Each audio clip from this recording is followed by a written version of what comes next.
नमस्कार दोस्तों, उषा की आवाज चैनल में आप सभी का स्वागत है। हमारी आज की कहानी है बुजुर्ग पर चोरी का इल्जाम। मेरा नाम प्रियंका है। मेरी शादी दीपक से 1 साल पहले हुई थी। दीपक एक बड़े शहर में अच्छी नौकरी करते हैं। ऑफिस की तरफ से ही हमें एक अच्छा फ्लैट मिला है। वैसे तो मेरे पति बहुत अच्छे हैं, लेकिन अगर मुझसे कोई पूछे तो मैं अपने पति की एक आदत को बदलना चाहूंगी। उनमें थोड़ा ज्यादा ईगो आ गया है। अपने से छोटों से कभी कभी वो अच्छे से बात नहीं करते। मुझे यह बात अच्छी नहीं लगती, लेकिन मैंने उन्हें कभी इस बारे में टोका नहीं। हमारे घर में पहले एक नौकरानी आती थी, लेकिन उनके इसी स्वभाव के कारण कोई टिकता नहीं थे। उनका कहना था कि अगर ऐसे नहीं कहेंगे तो कोई आजकल काम नहीं करता। शायद उनका यह स्वभाव उनके ऑफिस के अनुभव से आया होगा, क्योंकि उन्हें काम पूरा करवाने का बहुत प्रेशर रहता है। इस कारण उनके स्वभाव में यह कठोरपन आ गया है। अब फिर मैंने नए काम करने वाले की तलाश शुरू की। बड़ी मुश्किल से कुछ दिनों बाद घर पर एक बुजुर्ग आए। उन्होंने अपना नाम कालू बताया। उम्र उनकी 55 साल की थी। उन्होंने कहा कि उन्हें कहीं से पता चला कि यहाँ काम करने वाले की ज़रूरत है। मैंने उनसे पूछा कि आपको किसने बताया। वो बोले, मुझे अभी उनका नाम याद नहीं आ रहा है। मैंने कहा कि आप खाना बना लेंगे? उन्होंने कहा कि हाँ, मैं अच्छा खाना बनाता हूँ, आपको कोई परेशानी नहीं होगी। शुरुआत में मेरा मन नहीं माना, क्योंकि वो किसी की पहचान से नहीं आए थे। लेकिन फिर मैंने सोचा चलो शाम को उनसे मिलवा देती हूँ। शाम को जब वो घर आए तब मैंने उनसे कहा कि कोई काम के लिए आया है। उन्होंने भी यही कहा कि क्या तुम उसे जानती हो? मैंने कहा नहीं। वो कालू से मिले, पूछा कि पहले भी कहीं काम किया है? वो बोले हाँ साहब। उनकी उम्र के चलते उन्होंने भी यही सवाल पूछा कि तुम खाना बना लेते हो? वो पहले ही थोड़ा घबराए हुए थे, फिर कहा कि साहब बना लूँगा।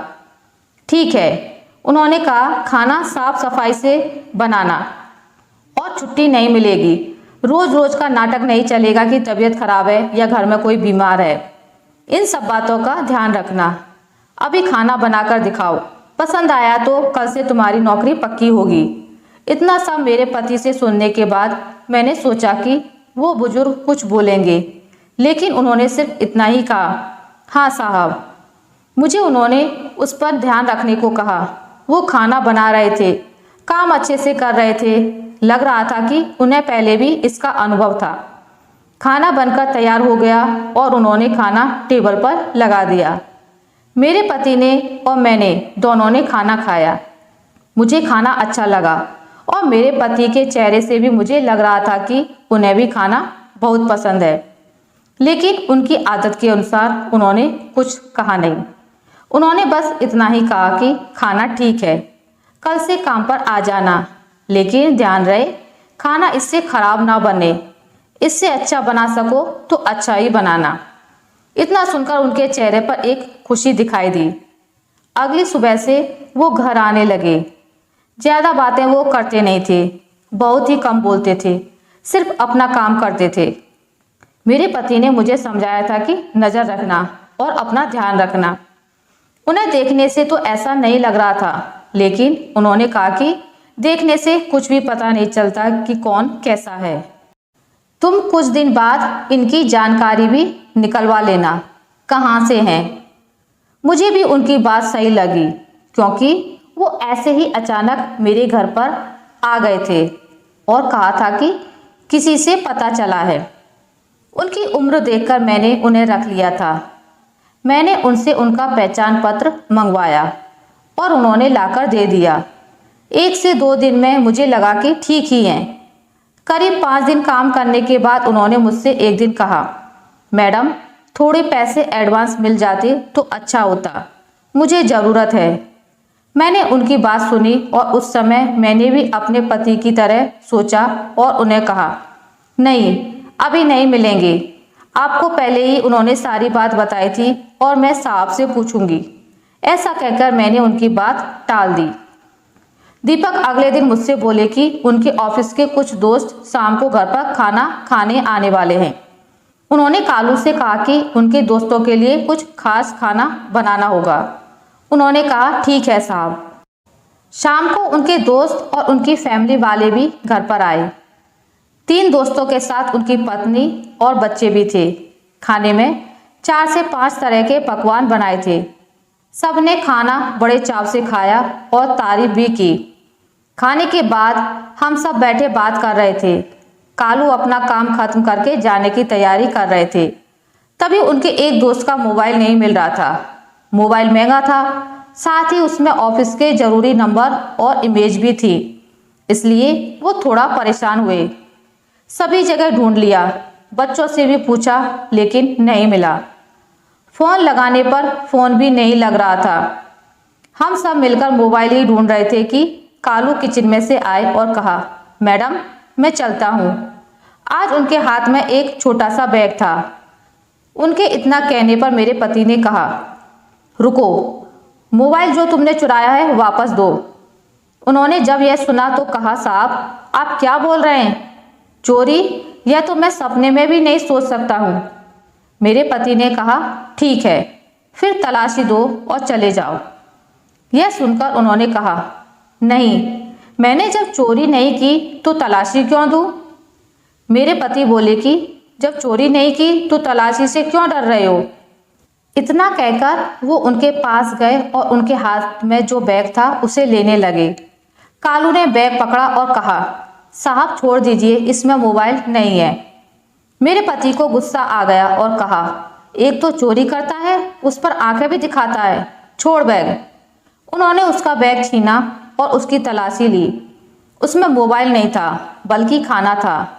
मेरे पति बोले, तुम खाना चोरी करके ले जा रहे थे? कालू की आंखों से अब आंसू आने लगे। वो बोले, मैंने चोरी नहीं की, मैडम ने कहा था मैं खाना खाकर जाऊं, तो यह मेरे हिस्से का खाना है, मेरे पोते के लिए।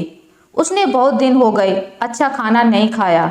साहब मेरा बेटा होता तो शायद मुझे आज यह दिन देखना नहीं पड़ता। मेरा बेटा 4 साल पहले चला गया, इकलौता बेटा था। घर में अब मैं ही हूँ अकेला कमाने वाला।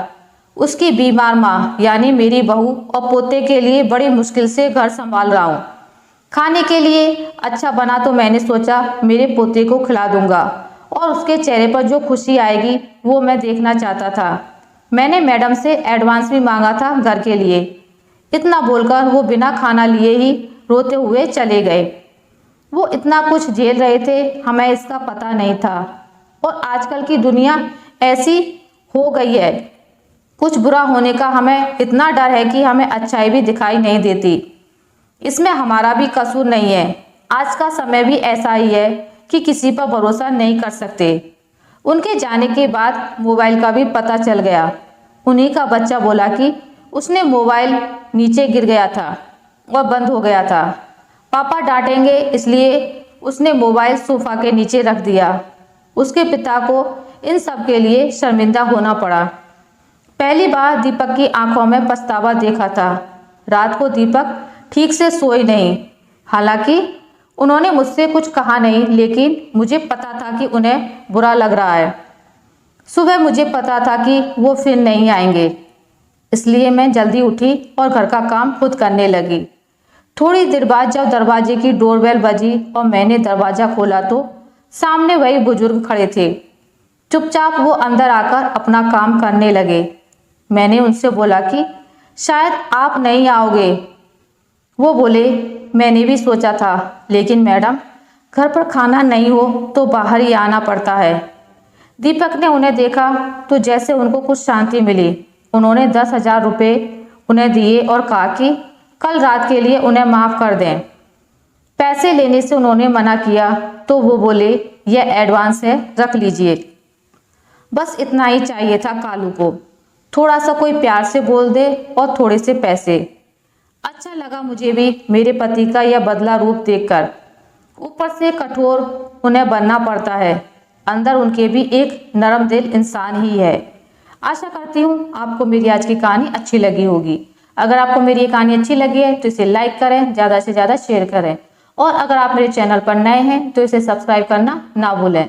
मिलते हैं एक नई कहानी के साथ, तब तक के लिए नमस्कार।